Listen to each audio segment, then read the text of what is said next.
14 Februari 2024 yang lalu, Indonesia telah menyelenggarakan pemilu serentak untuk memilih anggota legislatif serta presiden dan wakil presiden sebagai wujud nyata dalam berdemokrasi.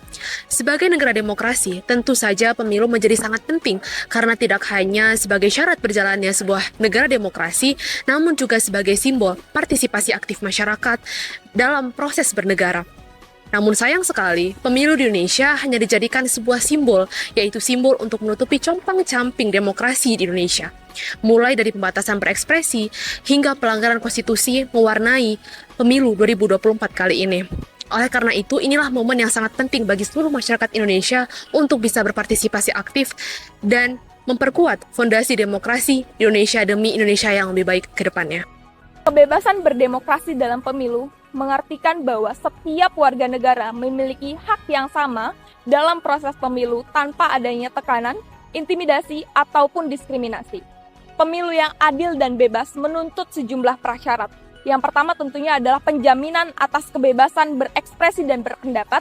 Yang kedua, transparansi dan akuntabilitas dalam proses pemilu itu sendiri. Dan yang terakhir adalah dorongan aktif masyarakat untuk dapat berpartisipasi dalam proses pemilu.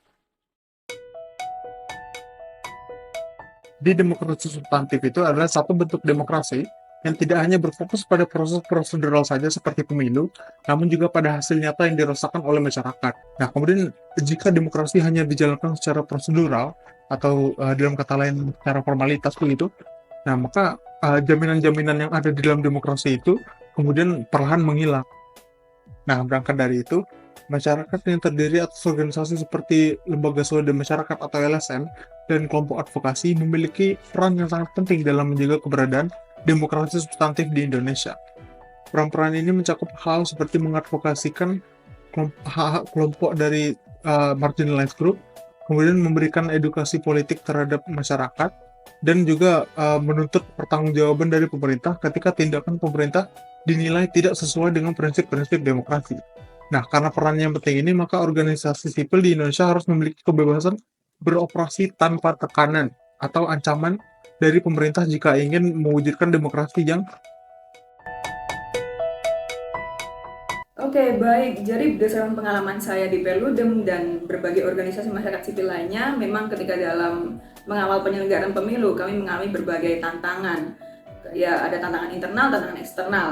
Dan kami kan berhadapan dengan negara yang sekarang begitu kuat ya, jadi kami mengalami berbagai kesulitan. Dan ini cukup melelahkan karena kegiatan advokasi yang seperti biasa, misalkan ketika kita datang ke KPU, Bawaslu, media, dan lain sebagainya, itu bukan berarti penyelenggara pemilu itu mau merevisi aturannya. Dan salah satu anggota KPU juga pernah bilang ke kami kalau teman-teman dari masyarakat sipil misalkan mau revisi silahkan ke MA.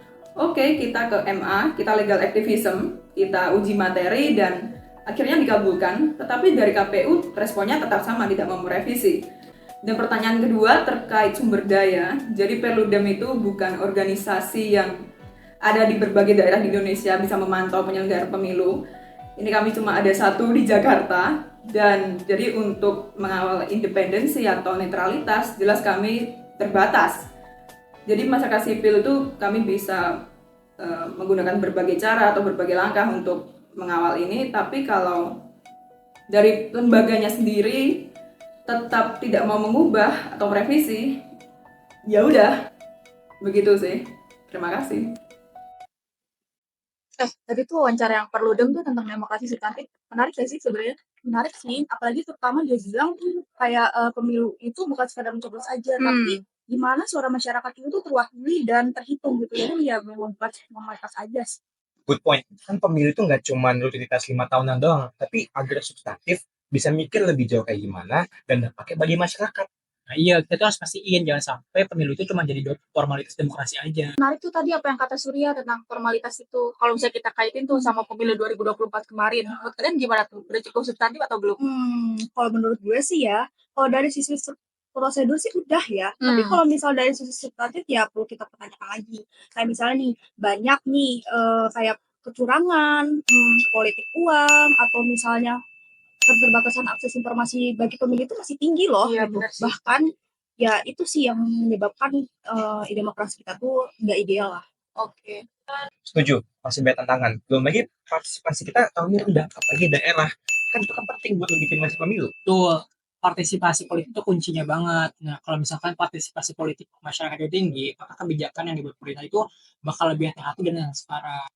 Nah, iya, waktu tadi tuh ahli Perludem juga kan sempat ngomong tentang peran media yang emang untuk mengedukasi masyarakat lah salah satunya. Tapi kan kalau kita lihat media sekarang, justru fokusnya malah ke sensasional aja nggak sih? Iya kan, media itu harusnya bisa jadi jembatan informasi yang akurat dan mendidik gitu. Tapi ya kita lihat realitanya sekarang tuh justru kebanyakan tuh mereka tuh beritanya simpang siur dan mungkin ya lebih provokatif sih. Selain media, pendidikan politik buat generasi muda terutama juga penting. Karena biar mereka juga paham demokrasi sejak dini.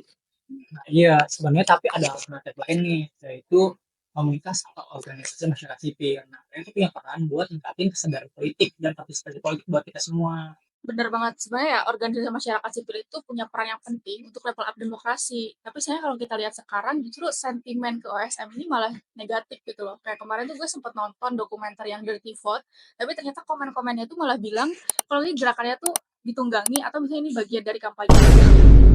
Gak ngerti lagi sih. Setuju sih, menurut gue itu juga salah satu problem masyarakat kita sih. Mereka tuh tahu atau misalnya nggak tahu atau bahkan nggak tahu atau mungkin ada yang tahu tapi mereka tuh tutup mata gitu kayak atas peran masyarakat sipil sendiri. Apalagi sekarang kan ada bansos, terutama mereka yang ada pengaruh eksternal. Jadi kan pemilu kali ini nggak bisa orang menyetirkanlah hati nurani mereka sendiri. Kemarin lu milih tentang bansos ya? Ya, coba deh ini. Lihat deh. No kan? Karena kan gak tahu, lu lihat beritanya.